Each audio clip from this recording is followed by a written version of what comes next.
Sveiki visi, ką Remyga vėl eteryje ir ką šiandien aptarsim 5 jūsų klausimus. Uždavėt Instagram'e man tikrai daug klausimų, bet atsirinkau tokias temas, kurios tikrai vertėtų apie jas pašnekėti. Žinoma, atsirinkau vieną temą, tai pačią pagrindinę, motyvacijos trūkumas, kaip jos įgauti. O toliau jau eis tiesiog jūsų klausimai man. Tai ką, pirmas, tokia tema buvo, vyrukas parašė, motyvacijos man yra trūkumas ir nežinau, kaip jos įgauti ir prisiversti sportuoti. Žodžiu, dabar papasakosiu tokį vieną dalyką. Čia neseniai, prieš savaitę laiko, klausiau audio knygą apie žmogaus įpročius. Ką galiu pasakyti, kad kiekvienam, kurie turit kažkokių minuso, ta prasme, nesat motyvuoti, neprisiverčiate eiti į sporto salę arba šiaip aplamai, ką nors gyvenime tingit, būtinai pasižiūrėkite audio knygą, pamiršau kaip vadinasi, įmesiu į linką komentaruose, bet tikrai tenai apie žmogaus įpročius, kaip mokslininkai tyrė, kaip galima padaryti viską. Tiesiog, įsivaizduokit, kad jūs kiekvieną dieną vis tiek valgot. Tai yra jūsų įprotis, noras arba rūkymas. Rūkymas yra vienas didžiausių įpročių. Sportą taip pat galima padaryti įpročių, nesvarbu, ar jūs, ta prasme, nesat motyvuotas, ar tiesiog. Ir tenai toj knygoje audio pasakoja apie tokį žmogų, kuris buvo patyręs avariją ir jisai prarado atmintį, žodžiu. Ir jisai nesugebėdavo įeiti į savo namus, nes negalėdavo pasakyti, nubraižyti plano, kur yra tualetas ir panašiai, bet jisai sugebėdavo nueiti, pasimti riešutų į virtuvę. Jo mokslininkai prašydavo nupiešti, ta prasme, kartogramą ir papasakoti, kur yra jo ten tualetas arba vonė, ir jisai neatsimindavo tokių dalykų, nors jisai visą laiką tenai gyvena daugybę metų.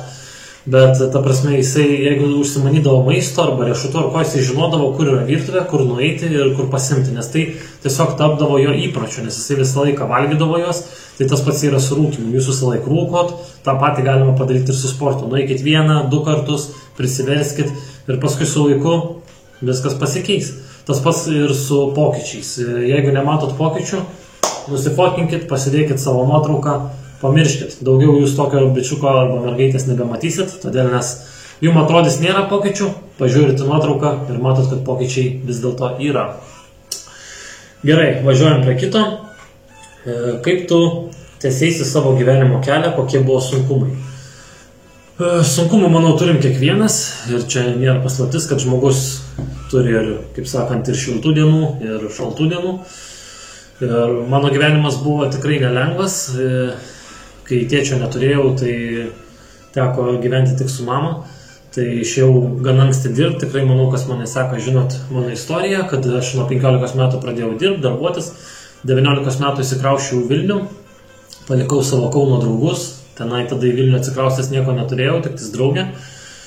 Tad pradėjau treniruotis, sportuoti, paverčiau tai savo įpročiu, nes man, šiaip sportas man 8 metų visą laiką patiko, bet treniravausi, taip leidau laiką, tada susiradau ten draugų, pasikeitė visos, kaip sakant, pažiūros, todėl nes iš pradžių, kai Kaune gyvenau, tai mėgėjas buvo ir parūkyti, ir pagerti, čia nėra kažkokia paslaptis, nes dainavinė mano hebra tokia buvo visą laiką, mėgdavo pabaliavot, patūsint ir aš sekdavau savo draugus, kaip sakant, nes dažniausiai tu eini, kokius draugus turi, tokį pas kelią pasirinki, bet paskui pabėgau į Vilnių, pradėjau tenai treniruoti, sportuoti, atradau kitus draugus, kitus siekiai pasidarė gyvenime ir visa kita.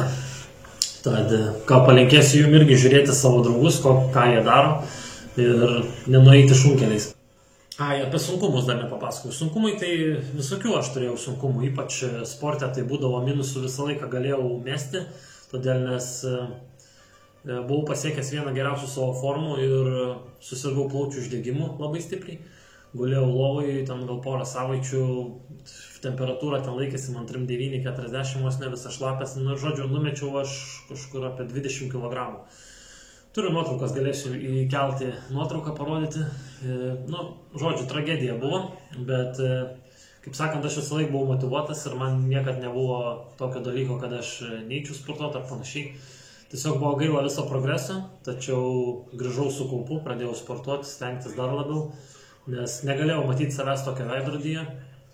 Man tiesiog, nežinau, man patinka ir šiaip aplamai man sportas yra toks dalykas, kad aš be jo negaliu. Man sportas yra kaip koks narkotikas. Ta prasme, aš nueinu į sporto salę, aš ten atsigaunu, pasijuntu visiškai kitas žmogus, atsipalaiduoju, pabėgu nuo savo minčių, problemų, jeigu yra, ir ta prasme, jaučiuosi labai, tiesiog, aš darau tai, ką myliu, nes vieniem gal patinka kitokie dalykai, o aš be sporto savo gyvenimo nematau ir sportuosiu tol, kol, kaip sakant, sveikata leis.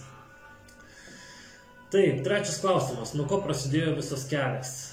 Kaip sugalvojai kelti video į YouTube, Instagram ir TikToką? Sporto kelias pats prasidėjo, tai kaip minėjau, nuo 8 metų, nes aš stebėdavau, kai mano dėdė su tėvu sportavo. Paskui tiesiog man tai patiko, mačiau, kaip jie keičiasi, jų progresas. Ir aš pats, aišku, ką aš ten vaikas irgi tampydavausi ten prie jų, ten atsispaudimus darydavau, bet tai man kažkokią gal į pasąmonę įdėjo tokį dalyką, kad ir ta prasme, šiaip aš Kaune, kai gyvenau, mano draugeliai visi būdavo balevodavo ir panašiai, bet dauguma jų buvo kovotojai. Paskui aš pats jau su jais treniravausi nemažai metų, bet man kažkaip patraukė gimnastika. Todėl, nes dar tada nebuvo labai populiaru gatvės gimnastika, bet mes su draugu visą laiką, kai nebūdavo treniruočių kovos menų, mes eidavom pasportuoti ant turnikų su dovaniu. Ir ką, sportuodavom visą laiką ant tų turnikų, man patiko ir paskui atsirado YouTube'ai pirmieji klipai iš street workout, tai Hannibal for King toks buvo juodaodis. Man buvo kažkas insane, kai aš pamačiau, ką galima padaryti ant turniko. Aišku, nebūdavo dar tų visokių 360 apsisukimų ir viso kito, bet buvo visokie front lyderiai, jėgos pratimai, kur man atrodė kažkas wow, neįmanoma. Ir ką, pradėjau treniruotis, draugas mano Dovydas išėjo į kovos menus, o aš toliau likau prie turnikų. Stengiausi, sekiau ir, kaip matot, pasiekiau. Žinoma, dabar patyriau nugaros traumą, labai gaila, nes gatvės gimnastika vienas iš mano mylimiausių sportų ir aš tikrai norėčiau toliau tęsti jį, bet yra kaip yra toks gyvenimas, bet svarbu, kad nepalūžau ir toliau sportuoju, darau tai, kas man patinka. Taip, kas čia buvo toliau? Kaip sugalvojai kelti video į YouTube, Instagram ir TikToką? Video pirmosius aš pradėjau kelti jau, kai buvo dar Video Gaga tais laikais, nebuvo nei YouTube'o, nei Facebook'o, buvo tik tais Video Gaga ir pirmosius video aš kėliau būtent ten, kai padarydavau prisitraukimus, ten pirmieji mano vas ten 5 buvo prisitraukimai, atsispaudimai visokie. Paskui išėjo YouTube'as, bet YouTube'as tais laikais nelabai dar buvo populiarus. OneLT aišku, bet tai OneLT ten nelabai mes keldom tokius dalykus. Ir ką? Tiesiog pradėjau keltos video, nes pirmą video esu padaręs Facebook'e ir žmonėm labai patiko, nes tais laikais dar video nieks nekurdo, kaip dabar kas antras. Bet padariau video, žmonėms patiko, pradėjau kurti motivacinius. Sukūriau pirmą video savo, kurį sukūriau motivacinį, tai mes parodėm miestą, Vilniaus miestą, darėm visokius ekstremalius triukus ant stulpų, ant tiltų ir žiniasklaida labai pastebėjo tą video. Ir parašė man Delfis, tada parašė apie mane straipsnį, tada mane pakvietė Lietuvos ryto televiziją, padarėm straipsnį tenai, tada kakadu, žodžiu, tai prasidėjo mano kelionė. Kaip sakant, aš pats to nenorėjau, dariau dėl to, kas man patinka ir visiems žmonėms irgi reikia daryti tai, kas jums patinka, o šlovė, followeriai ir visa kita ateis viskas su laiku. Svarbiausia daryti tai, ką jūs mėgstat ir ką jūs norite. Tai va, ketvirtas klausimas. Kai tiek laiko atiduodi sportui, ar tai netrukdo išoriniam pasauliui ir santykiams? Tikrai ne, todėl nes para turi 24 valandas, o pasportuoti užtenka vos valandos ar pusantros. Tad, kad ir būna, pavyzdžiui, aš dirbdavau su Artūru prie statybų ir mes dirbdavom nuo 7 ryto, kartais būdavo vasarą net iki 10 vakaro. Aš atsimenu, mes 10 vakaro išeidom, bėgdavom parduotuvę, kad dar nusipirkti įkiuką atsigerti. Ir sėdėdavom ant bordiūro, dar atsimenu, kokį pusvalandį su Artūru gerdavom ir sėdomės ir ką, parvažiuodavom namo, pasižiūrėdavom viens į kitą ir ką, pajechali ant turnikų. Varydavom iki kokios 1 nakties ant turnikų, o 6 ryto vėl keldamis. 5 valandos miego, bet ta prasme, gal ir mažokai darydavom polisio, bet street workout'e to nelabai mums reikėjo, mes buvom maniakai. Ir laiko savo mėgstamam pomėgiui visą laiką atrasdavom, nesvarbu, eidavom, kad ir naktį visi žmonės miegodavom, mes naktį ant turnikų sportuodavom. Nes tiesiog mes tą sportą mylėjom, mums patiko tai, ką darėm ir taip jau yra. Taip, kas čia buvo toliau? Ar tai netrukdo išoriniam pasauliu ir santykiams? Santykiams tai tikrai tai neturėtų trukdyti ir nesvarbu, ar jūsų moteris sportuojanti ar nesportuojanti, todėl nes aš iš vis nesuprantu tokio dalyko, kaip galėtų trukdyti. Tai mergina arba vaikinas, jeigu sportuoja, arba mergina, jeigu sportuoja, tai turėtų džiaugtis, kad antroji pusė daro kažką naudingo ir negeria, pavyzdžiui, nesėdi visą dieną prie teliko ir negeria alaus arba ten dar ką nors nedaro. Jeigu tu sportuoji, tai čia tiesiog yra geras dalykas, tu visų pirma gražiai atrodai, tu esi laimingesnis, nesi toks rūgęs, įsilėjai, nebūni piktas ir santykiams tai tikrai neturėtų trukdyti. O jeigu kuriai moteriai trukdo, nebent pavydžioms moteriams, aš vieną moterį turėjau, neminėsiu vardo, tai irgi dirbau sporto salėje treneriu, tai man visą laiką knysdavo protą, kad aš atseit češinu savo klientės. Nes ta prasme, nes mes gyvenom kartu ir aš jai sakydavau, einam su manimi sporto salę, tu matysi, kaip aš dirbu. Ir žodžiu, jinai būdavo 3-4 valandas sporto salėje, žiūrėdavo, kaip aš treniruoju merginas. Ir ta prasme, aš nebūsiu toks treneris, kuris tiesiog sėdi, daryk tą, daryk aną. Aš bendraudavau su žmonėm, bendrauju, viską ir man pasakoja, pavyzdžiui, studentės turėjau apie savo keliones, apie savo išvykas, Erasmusus. Ir ta prasme, aš bendrauju su žmogum tiesiog. Grįžtų namo, tu jau pisai ją.